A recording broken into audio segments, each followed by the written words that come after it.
মধ্যপ্রদেশে ওঝাদের দিয়ে চিকিৎসা করানোর মতো কুসংস্কার কোনো নতুন বিষয় নয়। আর এবার মধ্যপ্রদেশে রেওয়া জেলার সোহাগী থানা এলাকার খামা গ্রামে এক মহিলার সঙ্গে চরম নোংরামির অভিযোগ উঠল এক ওঝার বিরুদ্ধে। তাকে গ্রেফতারও করা হয়েছে। গত 1 মাস ধরে অসুস্থ ছিলেন ওই মহিলা। ডাক্তার দেখিয়েও কোনো সুরাহা হচ্ছিল না। পরিবার মনে করছিল যে বোধহয় তাহলে কোনো অশুভ আত্মা ভর করেছে তার উপর। তাই ভূত তাড়াতে তারা এক ওঝাকে ডেকে আনেন। এরপর ওঝা জানিয়েছিলেন যে ভূত প্রেত মহিলার প্রধান অসুস্থতার কারণ। শনিবার ওই ওঝা কামা গ্রামে মহিলার বাড়িতে যান এবং অনুষ্ঠান শুরু করেন। তিনি এক বড় বৃত্ত আঁকেন এবং অসুস্থ মহিলাকে চিকিৎসার জন্য অন্য একটি ঘরে নিয়ে যাওয়ার সময় পরিবারকে ঘরের ভিতরে থাকার নির্দেশ দেন।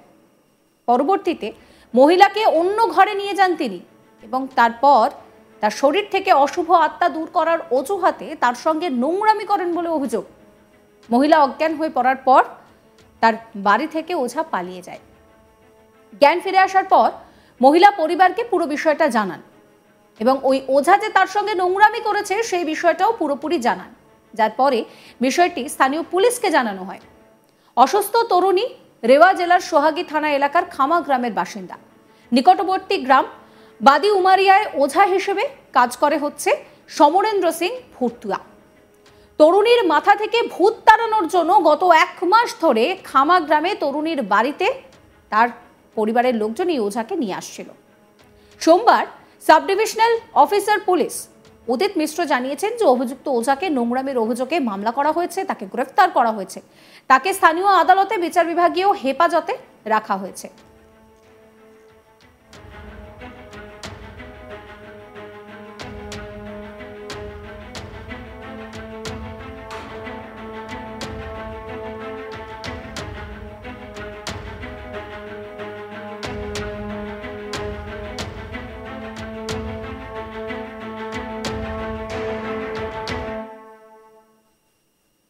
মহিলাদের সঙ্গে নোংরামির অভিযোগ বিভিন্ন সময় বিভিন্ন জায়গা থেকে ওঠে। একজন মহিলা সে যদি নিজের ঘরে সুরক্ষিত না হয় তাহলে তার সুরক্ষা কোথায়?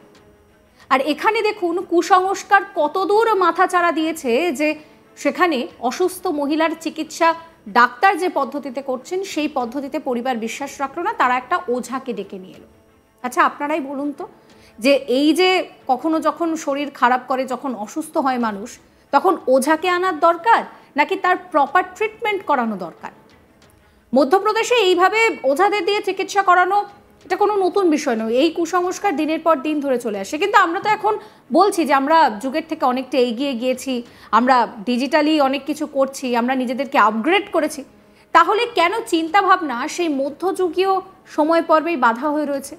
যেভাবে মহিলাদের ওপর বিভিন্ন জায়গায় বিভিন্ন সময় নোংরামির ঘটনা ঘটছে, তাতে করে আপনাদের মনে হয় না যে আমাদের চিন্তাভাবনা কোথাও যেন আটকে রয়েছে? এই যে মধ্যপ্রদেশে যে ঘটনাটি ঘটলো, এই মহিলা তিনি অসুস্থ হন, তার পরিবার ডাক্তার দেখায় এবং পরিবারের অদ্ভুতভাবে মনে হচ্ছে যে না, ডাক্তারের এই যে প্রেসক্রিপশন, তার ওষুধ, তাতে কোনো কাজ হচ্ছে না। তারপর তারা কি করলেন? তারা ওঝা ডেকে আনলেন আর এই ওঝা সেই মহিলার সঙ্গে নোংরামি করলেন। এই মুহূর্তে স্ক্রিনে যে ছবিটি দেখতে পাচ্ছেন, এই সেই ওঝা যিনি মহিলার সঙ্গে কুকর্ম করার অভিযোগে তাকে গ্রেফতার করা হয়েছে।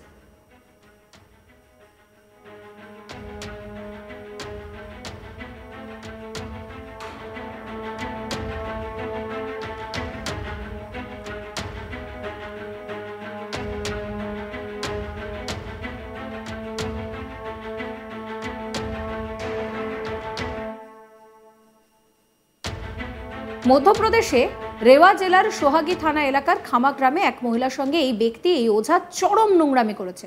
যদিও পুলিশের তৎপরতায় এই গুণধর ওঝাকে গ্রেফতার করা সম্ভব হয়েছে। যেটা জানা যাচ্ছে যে এই মহিলা 1 মাস ধরে অসুস্থ ছিলেন, ডাক্তার দেখেও সুরাহা হচ্ছিল না। তারপরেই পরিবার মনে করছে যে তার উপরে কোনো অশুভ আত্মা ভর করেছে, তাই ভূত তাড়াতে এই ওঝাকে তারা নিয়োগ করেন। এরপর ওই ওঝা জানায় যে নাকি ভূত প্রেতই মহিলার প্রধান অসুস্থতার কারণ। যেখানে বিজ্ঞান এত এগিয়ে গিয়েছে, যেখানে চিকিৎসা বিজ্ঞান এত এগিয়ে গিয়েছে, সেখানে ডাক্তাররা বলছেন সুস্থ করবেন, সময় লাগছে, সেখানে দাঁড়িয়ে এই গুণধর ওঝা সে বলছে নাকি ভূত প্রেত মহিলার অসুস্থতার প্রধান কারণ। এই জন্যই হয়তো কোথাও আমি একদম ভিডিওর মাঝামাঝি গিয়ে আপনাদের কাছে জিজ্ঞাসা করেছিলাম যে চিন্তা ভাবনা কোথাও কি সেই মধ্যযুগেই আটকে রয়েছে? আপনাদের মতামত জানাবেন। সমস্ত খবরের আপডেটের জন্য চ্যানেলটিকে সাবস্ক্রাইব করবেন, নোটিফিকেশনের জন্য বেল আইকনে ক্লিক করবেন, ফলো করবেন আজ তাক বাংলার হোয়াটসঅ্যাপ চ্যানেলও।